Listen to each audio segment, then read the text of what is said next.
Hey everybody, and welcome to the Chit Chat. I'm Adam. I'm Brendan. And today we're going to be talking about Charterstone. Charterstone is a 1 to 6 player game designed by Jamie Stegmaier and published by Stonemaier Games. I think the really big strength in this game is it does play from 1 to 6, and it plays in 30 minutes to an hour. This is going to be a worker placement style game in which you have 2 workers to start out the game. You're going to be able to place them on one of several action spaces, either in your own area or in the communal area, to take an action. And the only things available to you are placing workers or taking a turn to pull your workers back. You can also bump your workers, but that's something we'll explore more later.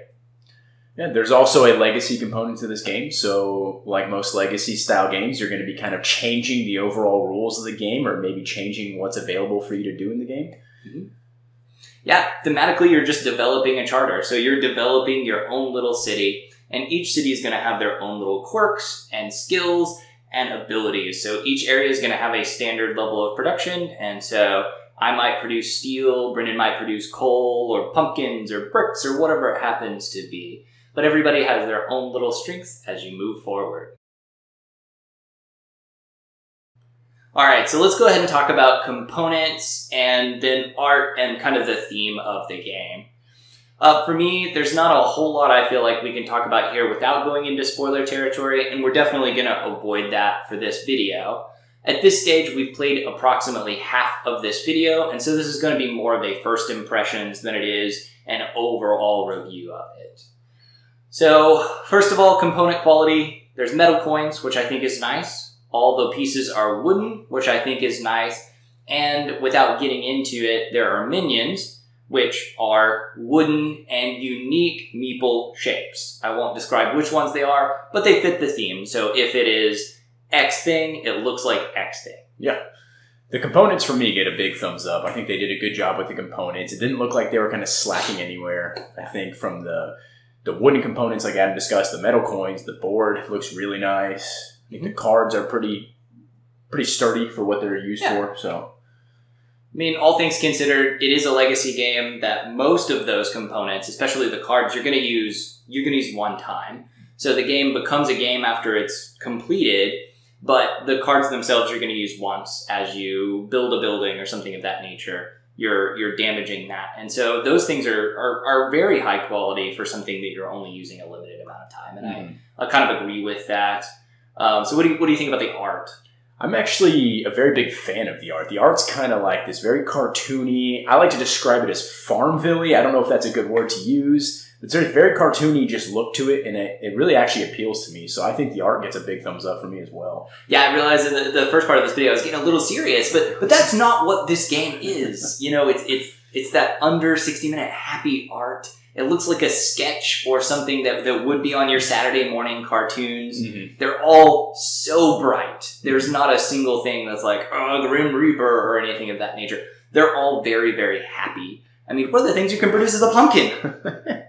A cute little pumpkin. Yeah. I think the presentation as a whole, you just look at it and it looks gorgeous. The game looks gorgeous. And as we're playing the game, we see people come by in some of our events that we go to, and they drop by and they take a look at the game. It does look really nice on the table. Yeah, it's a huge board. It has to be to get 6 players on it, and you utilize the spaces that aren't used in your game, which I think is important as well because it keeps it actually populating the entire game, the entire board, and it does give it that table impact, which is really nice. So theme and story, again, without going into spoiler territory here, for me, the theme and the story is not really there. I find that there's a Sky King, and I know there's a Sky King, and he lives somewhere out in the clouds, and I think I'm supposed to care about whether he's pleased or displeased with my life and what I'm doing. I don't. I think you bring up a good point. You know, there is a story there, and we talk about this quite often. There's a story there, but we're not really paying that much attention to it. I think we're more focused on the game-by-game, like in each individual game and how we're doing. So there's a story back there, but it's not that in your face. So it's definitely going to be a backdrop. So if you're thinking this game is going to be very story-driven, you may want to reconsider. Yeah, I think it's definitely meant to be more casual, and I don't think, kind of like you said, the story is not intruding on your gameplay experience. I think you're looking at great art, And I think that lends you your theme. But outside of that, I don't feel like a charter builder. Or I don't feel any of that. It's just a pretty quick game. So now let's dive into the gameplay of Charterstone. As Adam kind of alluded to in the intro, you have two options on your turn. You can place a worker on a building and take the action of that particular building, like a standard worker placement game. Or if you desire, maybe you have no workers left, or even if you do have workers left, you can pull all of your workers back. Like a standard worker placement game, you're going to be setting your workers on particular buildings. At the start of the game, there's not that many. There's a bunch of resource-producing buildings, and those buildings are very simple. Whatever building you put it on, you're going to take that particular resource. But there's also 6 buildings in the middle of the Charterstone that you're going to be able to access that kind of give you different options.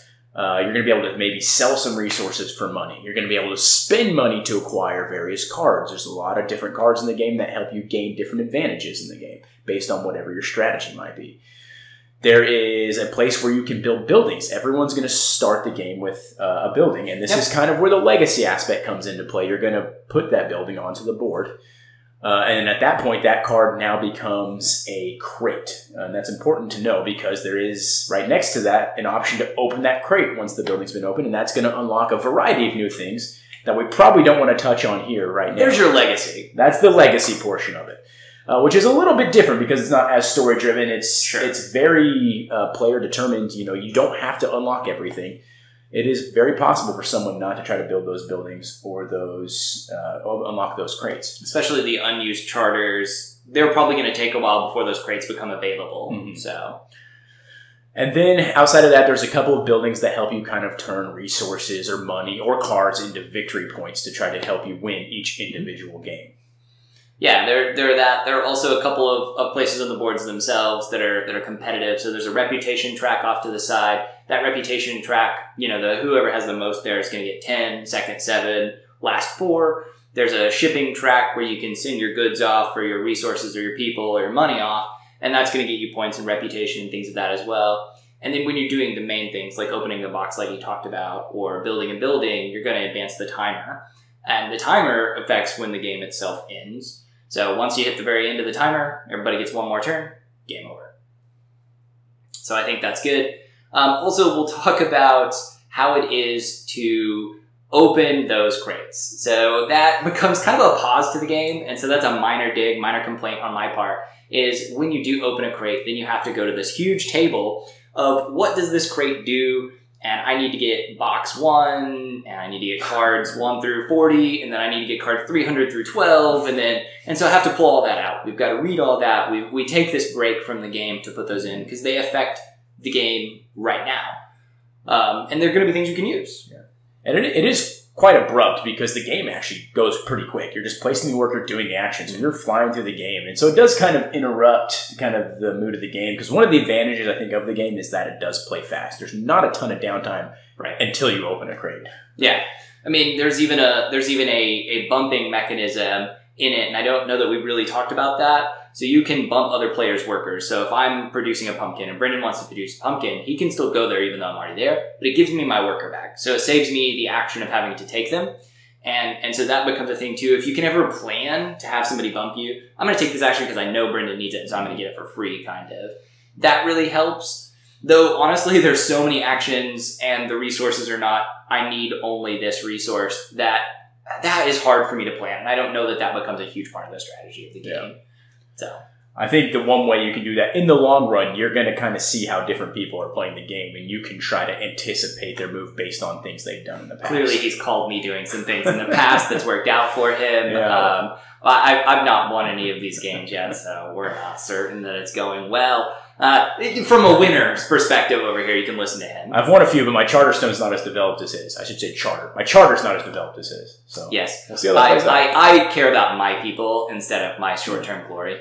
I guess this is a good time to point out, winning each individual scenario is fun, but that doesn't win you necessarily the campaign. There's going to be a separate campaign victor at the end of the game, and there's a bunch of ways to score. You're going to score for buildings that you've built. Mm-hmm. You're going to score for things we probably shouldn't mention yet. Right. You're going to score for each scenario that you've won, and you're also going to carry over every 10 points you've scored in each scenario. So there's going to be a sum of different things they're going to help you kind of towards this campaign scenario. So Adam, as he may prop me up for maybe winning the most games, he has the strongest charter by far as buildings go. So right now it's probably neck and neck for the actual overall win.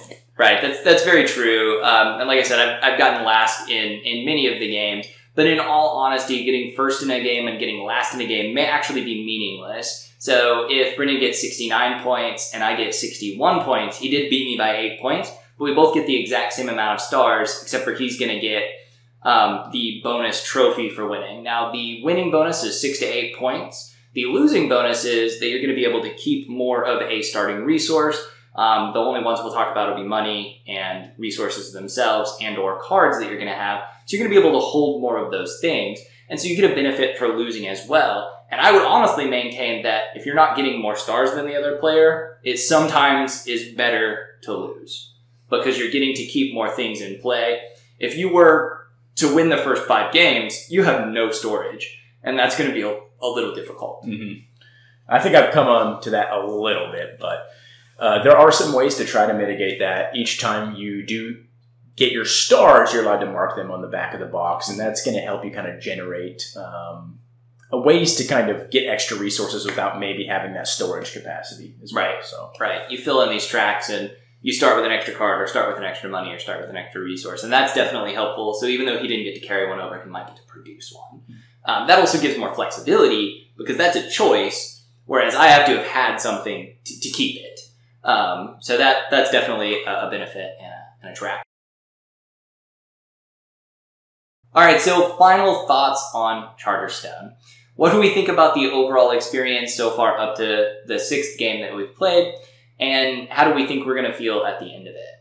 For me, it is a really slow build-up. So that very first game, I was pretty hesitant on whether I was going to like the experience at all. There just didn't feel like there was much to do.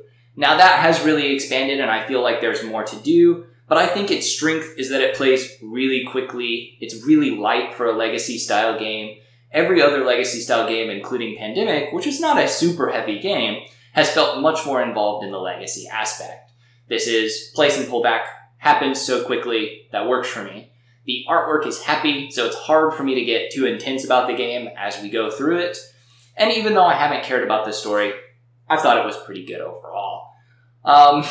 It's intended to be played at the end, and so in some ways I like that, though I anticipate never playing it after the entire campaign is over. I don't really like games that have a bunch of writing all over the cards I'm going to use or the board itself, and so just because it can be played afterwards, I'm still really unlikely to do that.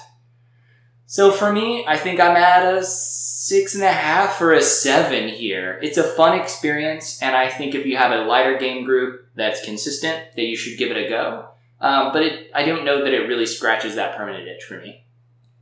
Well, I'm going to go ahead and spoil my rating up front. I'd give it a 7, but I think I'm going to sound like I like it a little bit more than Adam did. Sure. I actually enjoyed the game. I do like the quickness of each of the turns. I think that's fun, and I think what I've really liked is over time, as your charter develops, you kind of adopt a strategy that you're kind of invested into.